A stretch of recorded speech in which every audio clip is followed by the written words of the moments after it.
ये नया हिंदुस्तान है। ये हिंदुस्तान घर में घुसेगा भी और मारेगा भी। तारीख 18 सितंबर 2016, समय सुबह के 5:30 बजे थे। 4 आतंकवादी भारतीय सैनिकों के वेश में एलओसी को पार कर कश्मीर में घुस आते हैं और उनके निशाने पर है उरी भारतीय सेना का ब्रिगेड हेडक्वार्टर। उजाला होने से पहले आतंकी हमला करते हैं और 3 मिनट के अंदर ही आतंकियों ने 15 से ज्यादा ग्रेनेड कैंप पर फेंके, जिससे हमले में भारतीय सेना के 19 जवान शहीद हो जाते हैं। लेकिन इस अपमान का बदला इंडिया ने पाकिस्तान के साथ लॉन्चपैड को तबाह करके 50 से भी ज्यादा आतंकियों को केवल 4 घंटों में ही मार गिराया था।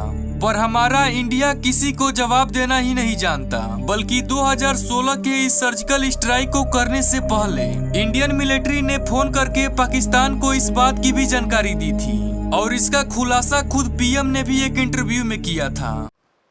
मैंने हमारे अफसर जो इसको ऑपरेट कर रहे थे उनको कहा कि आप हिंदुस्तान को पता चले उससे पहले, मीडिया वहां पहुंचे उससे पहले पाकिस्तान की फौज को फोन करके बता दो।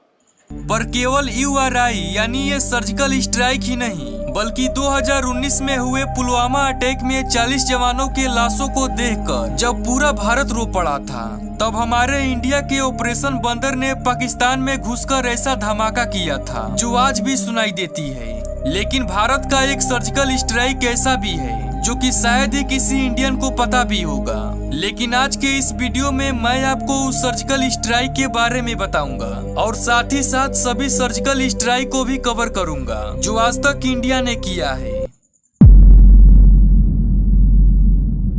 यूआरआई सर्जिकल स्ट्राइक आज से ठीक 7 साल पहले 18 सितंबर की सुबह चारों तरफ सन्नाटा था। आर्मी के जवान कैंप में सो रहे थे। इसी बीच आर्मी कैंप में एक जोरदार धमाका होता है और फिर ये धमाके लगातार होने लगते हैं। 3 मिनट के अंदर 17 ग्रेनेड से आर्मी कैंप पर हमला होता है। हमले में आर्मी के फ्यूल डिपो में आग लग जाती है। इसमें रखे पेट्रोल, डीजल और केरोसिन से बेकाबू हुई आग 5 बिहार बटालियन के तंबुओं को अपनी चपेटे में ले लेती है। इस हमले में सेना के सो रहे 19 जवान शहीद हो गए थे, जबकि 30 से भी ज्यादा जवान जख्मी हो गए थे। हथियारों और गोला बारूद से लैस 4 आतंकी तबाही मचाने के मंसूबे लेकर आए थे। उनके पास AK-47 और आग लगाने वाले करीब 50 ग्रेनेड थे। आतंकवादी सबसे पहले फ्यूल डिपो पर ग्रेनेड फेंकते हैं, लेकिन जवान हमले को तेजी से संभालते हुए मोर्चा संभालते हैं। कुछ ही घंटों के भीतर चारों आतंकी मारे जाते हैं और ये चारों दहशतगर्द पाकिस्तान से आए थे और पाकिस्तान की सेना इन्हें पूरा सपोर्ट देती है। दरअसल इस हमले के लिए आतंकियों ने कई दिनों से घात लगा रखा था। उन्होंने ऐसा वक्त चुना जब जवानों की ड्यूटी बदल रही होती है। दरअसल 2 साल पूरे करने के बाद एक बटालियन कैंप छोड़ देती है, जबकि दूसरी वहां आती है। उड़ी में भी जवानों की ड्यूटी बदल रही थी। डोगरा यूनिट की जगह 5 बिहार बटालियन लेने वाली थी। चूंकि जवानों की अदला बदली चल रही थी और आतंकियों ने इसी सुरक्षा चूक का फायदा उठाया था। अब सेना पर आतंकी हमले को लेकर देश भर में गुस्सा था।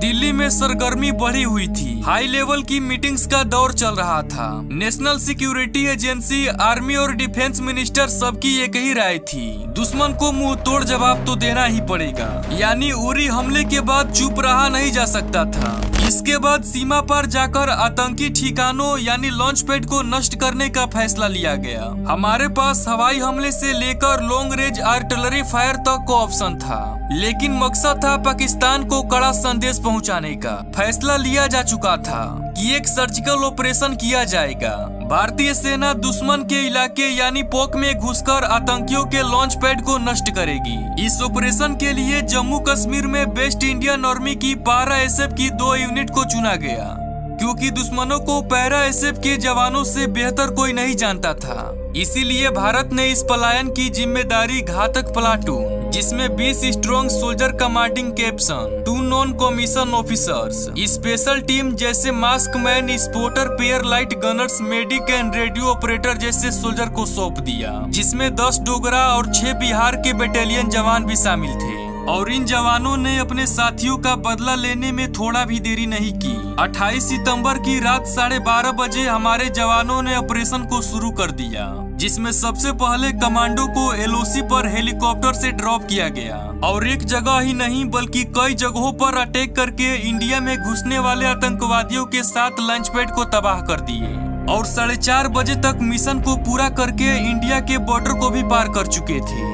यहाँ सबसे खुशी की बात यह थी कि यहाँ हमारे जवान ने 60 से भी अधिक आतंकवादियों को मारा था। वही जवानों को मामूली चोट के अलावा कुछ भी नहीं हुआ था, जिसके बाद भारत के इस वीरता का सम्मान दूसरे देशों ने भी किया था।